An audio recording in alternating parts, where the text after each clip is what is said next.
Terrible things are happening in Belarus.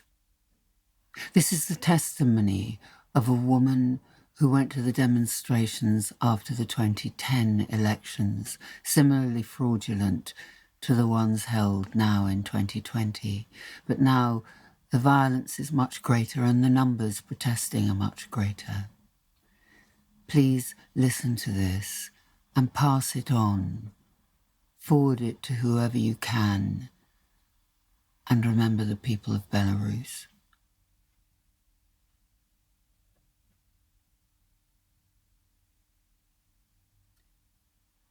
It's always the same scenario. Things keep going in circles. The people are a herd of antelopes. And the government is a lioness. A lioness picks out a victim from the herd and kills it.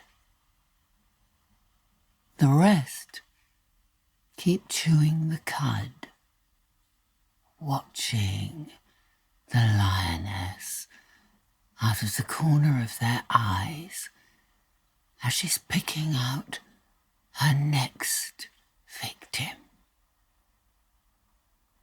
Once she's bagged her prey, they all sigh with relief. It wasn't me, it wasn't me. I can go on living.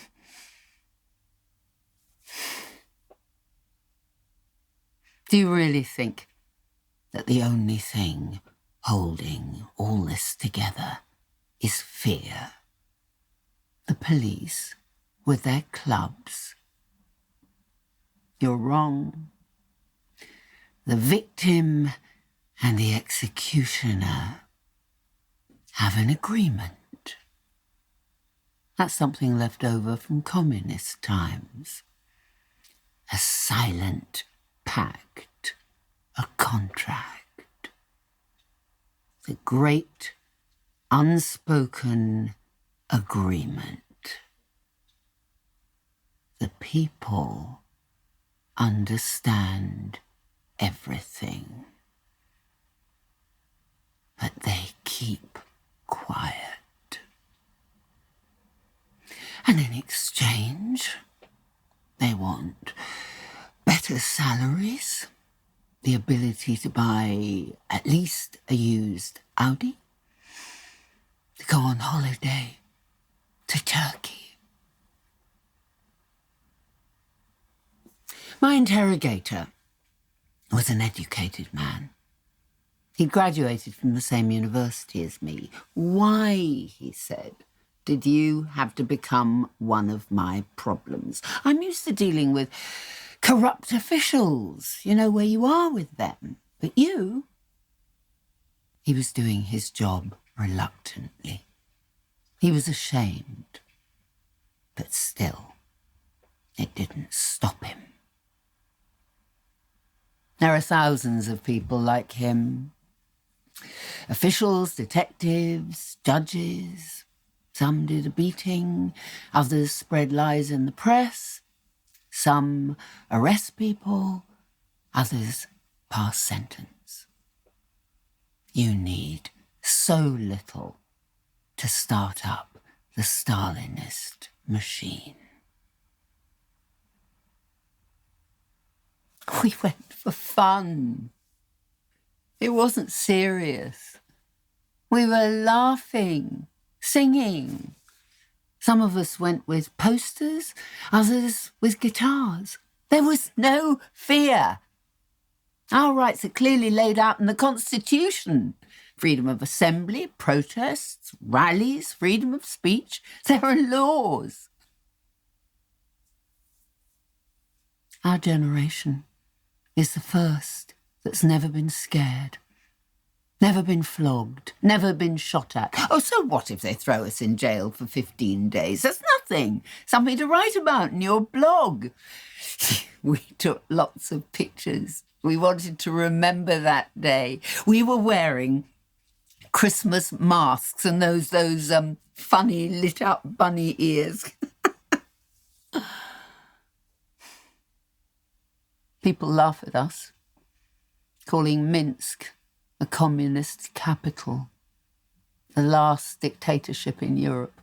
Well, now I can at least be proud of the fact that we went out there. We hadn't been afraid. That's what's most important. The most important thing, we stood there, us and them, face to face. It must have been a very strange sight. One side carrying posters, the other in full military regalia, with shields and clubs. Were they really about to start beating us? Beating me? But they were my age, my contemporaries. We laughed, teased them, tried to provoke them. Are you boys really about to fight the people? As the snow kept falling and falling. And then suddenly there was an order. Disperse the crowds, hold ranks.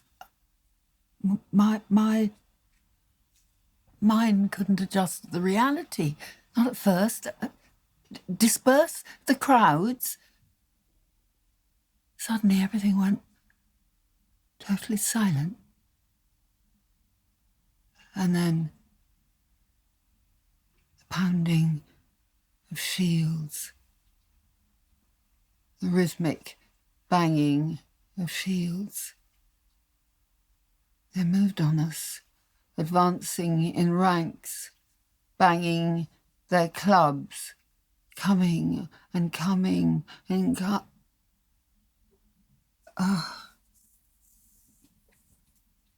Later, the boys in my village told me that they teach them the worst that can happen is if you start seeing the demonstrators as human beings.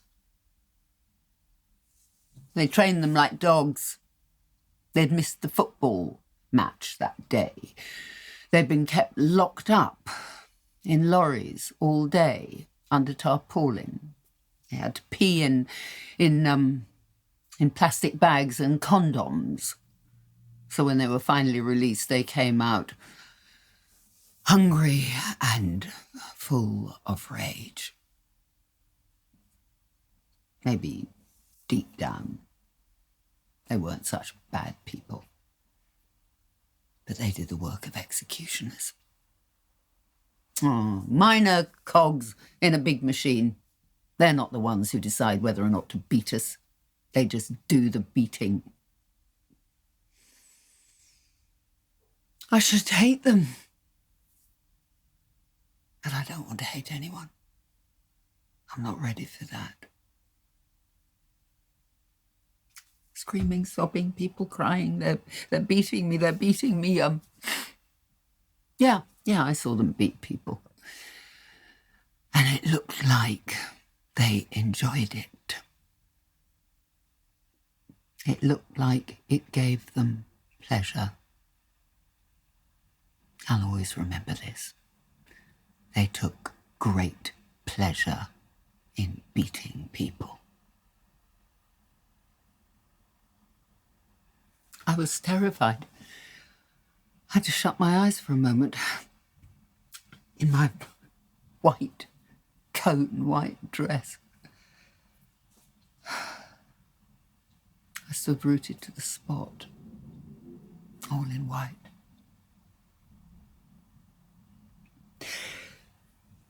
They say that if you want to understand all this, you have to read Solzhenitsyn. When I was at school, I took out the Gulag Archipelago from the library.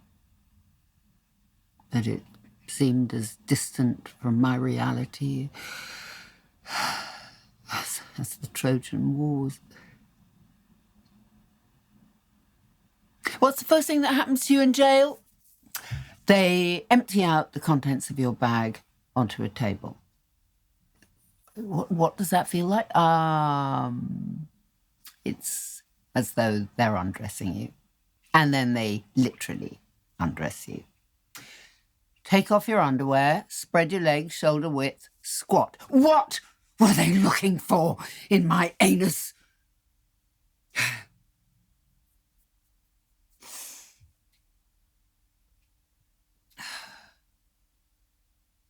During interrogation, you have to write, "I fully acknowledge my guilt." But what am I guilty of? Ah, dear, what don't you understand? You participated in a mass riot, but it was a peaceful protest. Give us names. Sign this. Name names.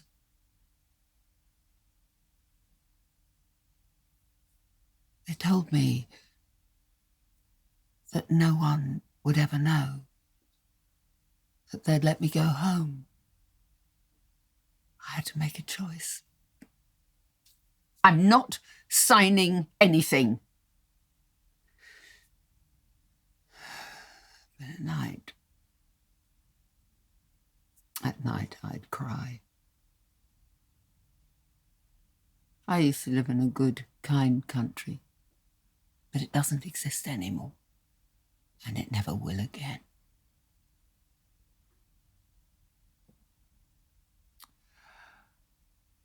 I ended up spending a month in jail.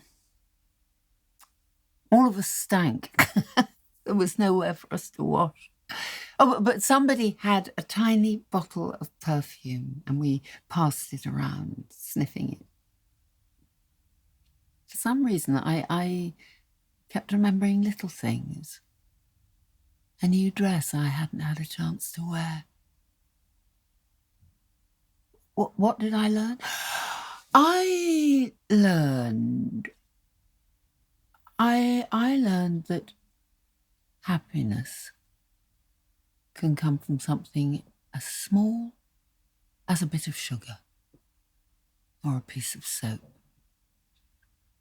In a cell intended for 5 people, it was 32 square meters. There were 17 of us. You had to learn to fit your entire life into 2 square meters. There was no air to breathe. It was stifling.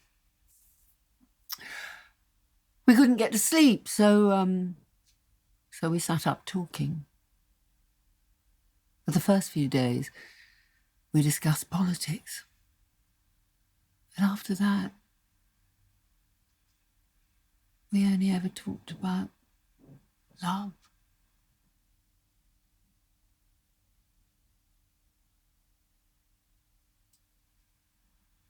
This testimony is in Svetlana Alexievich's book, Second-Hand Time. She is from Belarus and won the Nobel Prize for Literature in 2015. She is now in hiding in Germany.